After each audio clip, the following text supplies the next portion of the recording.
In Xinyang City, Henan Province, a cluster of noble tombs from the Chu State was discovered, yielding over 2,000 precious artifacts. Remarkably, the site revealed a pristine bronze sword gleaming with a mysterious blue light, its blade remaining incredibly sharp.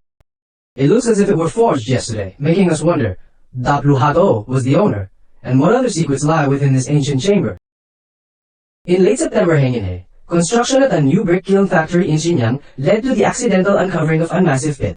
During a routine inspection, the local cultural station head noticed unusual soil patterns, suggesting the presence of an ancient burial. However, the real clue lies in a small detail that everyone overlooks. This area is near the nationally protected Xinyang City ruins. Back in the 1950s, severe droughts led local villagers to drill for water on an lush hillside, only to strike in a massive underground tomb.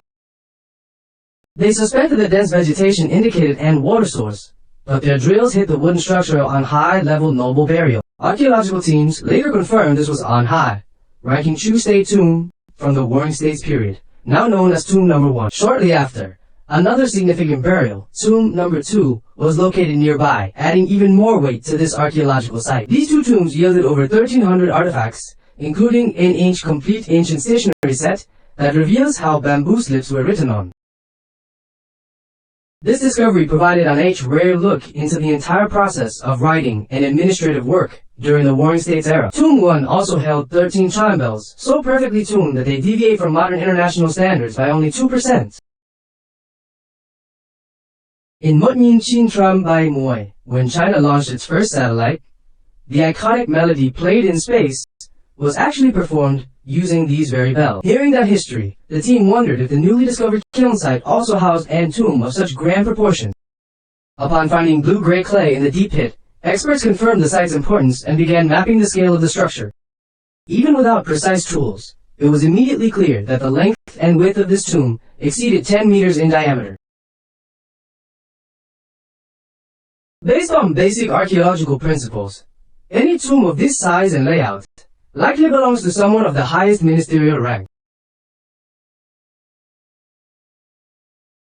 Knowing the previous noble tombs were similar in size, the experts were thrilled at the prospect of finding another high-level burial. To ensure the safety of the site from potential looters, armed police were stationed to guard the area day and night.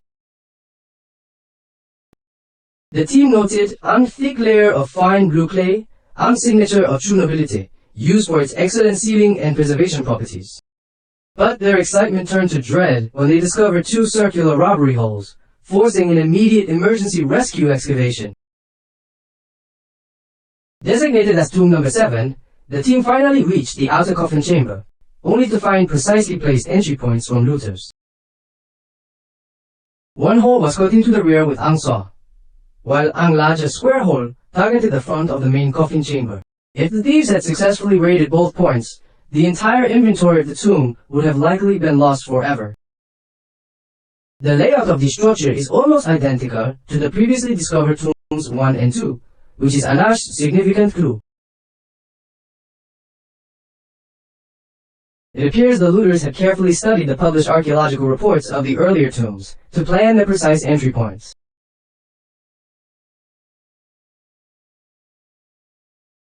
They used this research to predict exactly where the most valuable burial items would be located within the 10-meter-long chamber. The chamber is divided into 7 sections, preserved under an layer of bamboo mats and sichuan pepper used for ancient preservation. When the lids were finally lifted, the experts were stunned to see a massive amount of burial goods still perfectly in place. Despite the initial fear of looting, the sheer volume of artifacts remaining was beyond anyone's wildest expectations. As they continuously pumped out water, layers upon layers of exquisite burial items began to emerge from the darkness. The artifacts were neatly organized in tiers, just as they had been placed over 2,000 years ago by the mourners. In the front chamber, they found alternating layers of lacquered wooden objects and various ceramic pieces in remarkable condition. Experts realized that while the looters hit specific spots, the majority of the tomb remained undisturbed due to A&H's lack of total structural knowledge.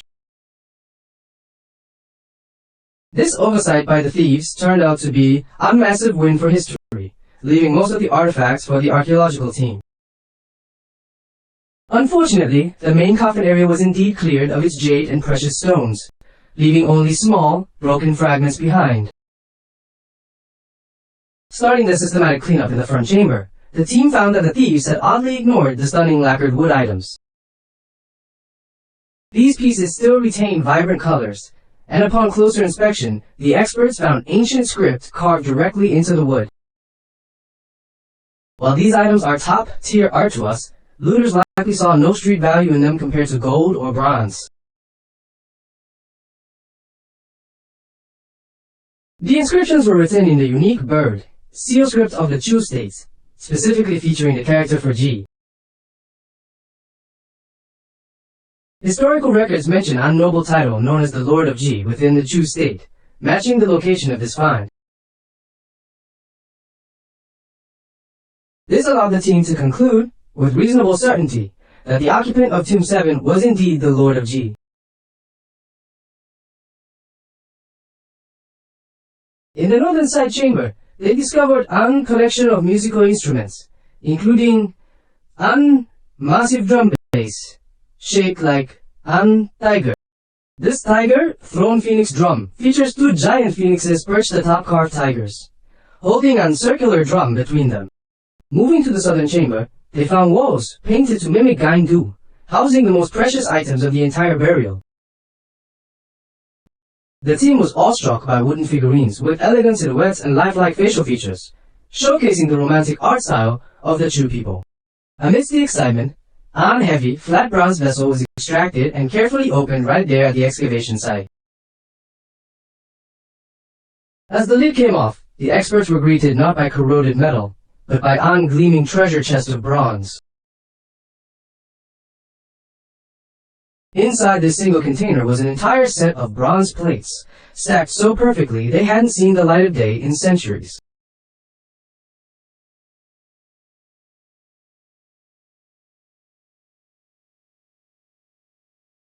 It felt like a magic trick, as the team pulled out over 20 pieces of golden, rust-free bronze tableware, one after another.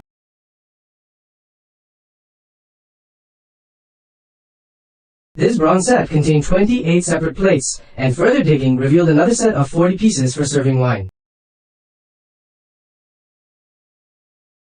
By mid-October, an early snow hit Xinyang, prompting the experts to work faster to secure the 700 artifacts recovered so far.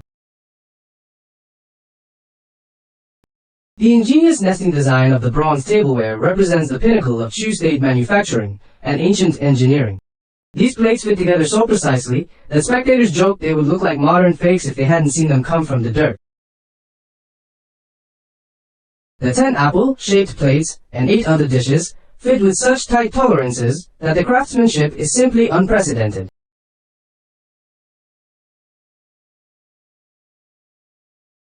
This discovery leaves us with a profound mystery regarding the metallurgical secrets of the late Warring States period. How were such deep, complex vessels formed? Was it through specialized casting or advanced forging techniques of the era? The fact that they remain brilliant and untarnished after 2,000 years suggests an age composition or process that requires deep scientific study.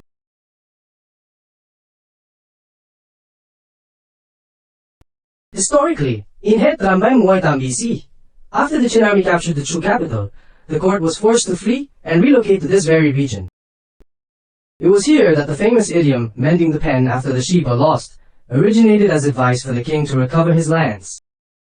Despite their efforts, the Chu State could only survive another 55 years before being completely conquered by the Qin. Fortunately, their vibrant civilization lives on through these excavations, allowing us to witness the charm of their ancient culture today. In Henan, another site near the old city ruins, labeled Tomb 18, was discovered and investigated after reports of looting. This time the survey showed a perfectly intact main chamber, and an emergency excavation was launched as winter snow began to fall. Experts were overjoyed to find no signs of intrusion, and they used an endoscopic CA mirror to confirm the excellent state of the artifacts inside.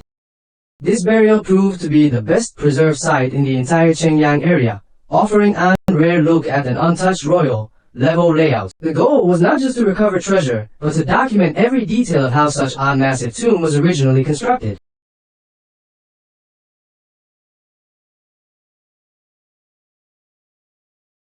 Lifting the heavy lid proved difficult. The massive wooden planks were so dense that they actually bent the steel support pipes. After switching to stronger equipment and bringing in an edge crane, the internal structure of the tomb was finally revealed to the world. Divided into 6 sections filled with groundwater, it took an entire night of pumping before the floor and its treasures were visible.